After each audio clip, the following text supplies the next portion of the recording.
10. februārī 12. būs ļoti daudz interesantu jautājumu, kas tiks skatīti Mājokļu un vides komitejas sēdē. Pirmkārt, Vjačeslavs Stepaņenko priekšlikums par samazinātu PVN no 12% līdz 5%. Šis priekšlikums būtu jānosūta no Rīgas domes uz Saimu un ministru kabinetu. Vjačeslavs Stepaņenko šo priekšlikumu jau iesniedza vēl 12. gadā, būdams komitejas priekšsēdētājs, un joprojām nekā valdošie nevar uzdrošināties atbalstīt šo ideju. Ļoti interesanti ir tad, kad zaļie bija opozīcijā, viņi bija ļoti dedzīgi samazinātā PVN atbalstītāji, bet ko līdz viņi kļuva par valdošo partiju, viņi uzreiz aizmirsa visus savus solījumus.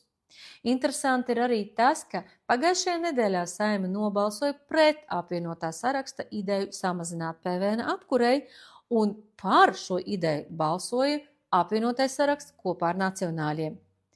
Domē nacionāļu un apvienotais saraksts ir koalīcijā. Paskatīsimies, kā tad viņi balsos par mūsu priekšlikumu samazināt PVN apkurei, vērsties ar šo ideju pie Saeimas un ministru kabineta.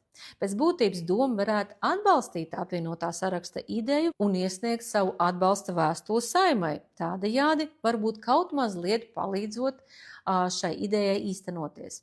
Otrais priekšlikums ir mans jautājums par Bauskas 15. Es vēlētos uzzināt visu, kā patiesībā ir.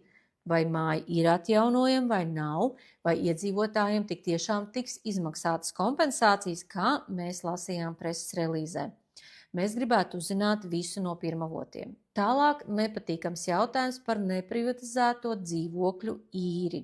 Šie noteikumi izgāja publisko apspriešanu, un jau 10. februārī Mājokļu un vides komitejā šis jautājums tiks skatīts. Ja jūs interesē šie jautājumi, ieslēdziet manu TikTok tiešraidi otrdien 12. 10. februārī, un jūs redzēsiet visu sēdi. Varēsiet arī saņemt atbildes uz visiem jautājumiem pēc tiešraides. Paldies jums!